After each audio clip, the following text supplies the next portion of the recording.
जी नाज़रीन, इस वक्त हमारे साथ इरफान साहब मौजूद हैं, चैनल 5 से ही हैं और सदफ़ नईम मरहूम के कोलीग भी रह चुके हैं और कल ये भी कंटेनर पर मौजूद थे इमरान खान साहब का इंटरव्यू लेने के लिए। इनसे जानते हैं कि क्या वजूहात थी, क्या ऐसे मामलात थे और लोगों का हजूम कितना था जिस वजह से आज भी वो हजूम था, मगर मीडिया कंटेनर के ऊपर चढ़ने की खातिर क्या क्या करती रही। अस्सलाम वालेकुम। वालेकुम अस्सलाम जी। आज तो मैं वहाँ पे मौजूद नहीं था, लेकिन गुज़श्ता 3 दिन से मैं मार्च के साथ ही था।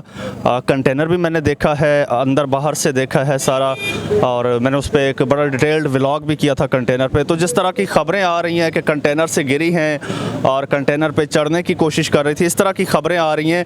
अभी तक कोई ऐनी शायद से मेरी किसी से बात नहीं हुई कि एक्चुअल इंसिडेंट हुआ कैसे है, लेकिन जो ख़बरें आ रही हैं उसके मुताबिक मुझे नहीं लगता कि उन्होंने कंटेनर पे चढ़ने की कोशिश की है, क्योंकि कंटेनर वहाँ पे मार्च के साथ कोई एक नहीं है। एक तो आवाम बहुत ज़्यादा है, बहुत ज़्यादा लोग हैं, दूसरा 2 कंटेनर्स तो स्पेशली इमरान खान साहब के लिए बनाए गए थे, तैयार किए गए थे, और उसके अलावा और जो साथ में कारकुनान थे ना, उन्होंने भी अपने अपने तहरीक इंसाफ की जो क़यादत है, उन्होंने भी अपने अपने तौर पर कंटेनर्स तैयार किए हुए थे। तो अब कोई कंफर्म बात नहीं है कि आया वो किस कंटेनर से गिरी हैं या किस कंटेनर के नीचे आई हैं। मैं सिर्फ ये पूछना चाह रही हूँ, हम यहाँ पर ये डिस्कस नहीं कर रहे हैं कि इमरान खान साहब के कंटेनर के नीचे आई या किसी और कंटेनर के नीचे आई। हम यहाँ पर ये डिस्कस कर रहे हैं कि वो वहाँ पर कंटेनर या किसी ट्रक के नीचे आई हैं जिस वजह से वो जहाँ बहक भी हुई हैं।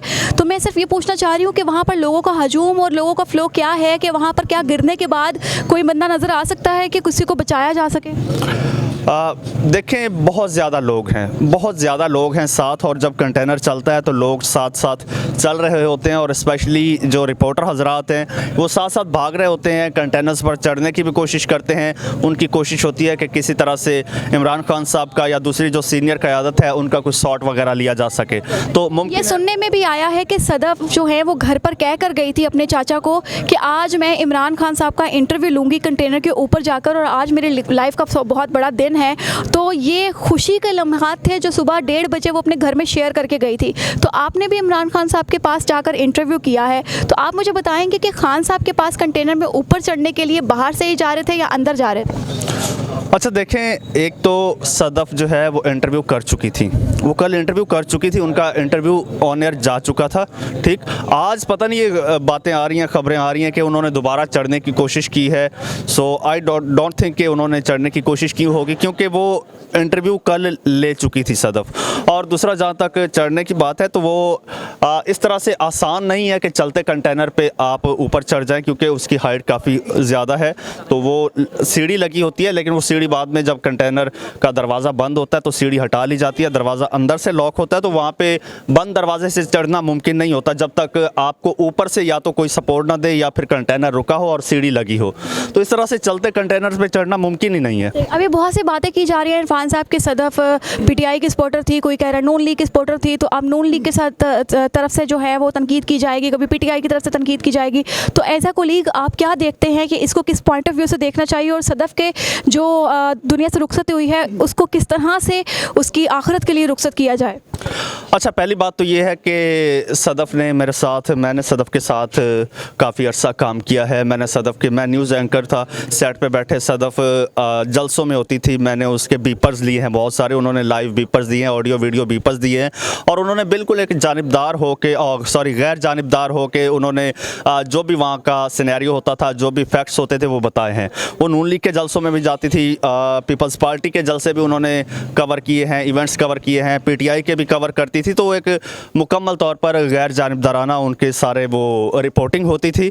और जो प्रोपेगेंडा किया जा रहा है एंटी इमरान खान, जो एक लॉबी है उनकी जानिब से, एक तो हमारी साथी चली गई हैं हमें छोड़ के, हमें एक तो उसका दुख है, ऊपर से दुख ये होता है कि उसकी बॉडी पे सियासत की जा रही है, उसकी डेड बॉडी पे, उसकी लाश पे सियासत की जा रही है।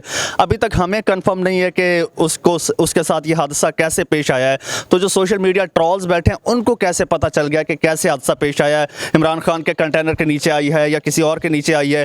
ये भी कह रहे हैं कि जी ऊपर गार्ड ने धक्का दिया है, गार्ड ने बोतलें फेंकी है, इस तरह की खबरें आ रही हैं। ये कैसे उन तक पहुँच जाती हैं हमें नहीं पता। हमारी साथी थी, हमें अभी तक नहीं पता चला, तो उनको इन सारी चीज़ों का कैसे पता चल गया।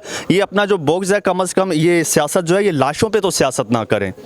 जनाज़े इस वक्त हमारे साथ इरफान साहब मौजूद थे जो कि मैं मरहूम मरहूम कहते कहते हम अल्फाज मेरे रुक जाते हैं कि जाहिर सी बात है हमारे ही फील्ड की एक लड़की, हमारे ही फील्ड की, और इस जद्दोजहद में कि थोड़े शॉट लिए जा सकें, थोड़ी दिखाया जा सके कि लॉन्ग मार्च कहाँ तक पहुँचा है, इस कोशिश में इस दुनिया से चली गई। और बहुत से यहाँ पर मीडिया फेलोज़ भी मौजूद हैं, उनके लिए हमदर्दी रखते हैं और ताज़ियत भी कर रहे हैं। आप लोगों से भी रिक्वेस्ट है कि आप उनके लिए दुआ करें, ना कि सियासत खेलें यहाँ पर कि वो इमरान खान की थी या नून लीग की थी।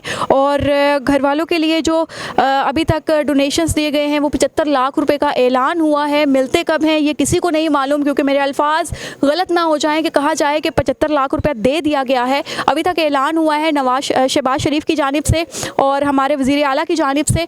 तो अभी देखते हैं कि मज़ीद तहकीकात के मुताबिक क्या सामने आता है। हमें दीजिए इजाज़त, कमेंट सेक्शन में अपनी कीमती राय से आगाह कीजिएगा। अल्लाह हाफ़िज़।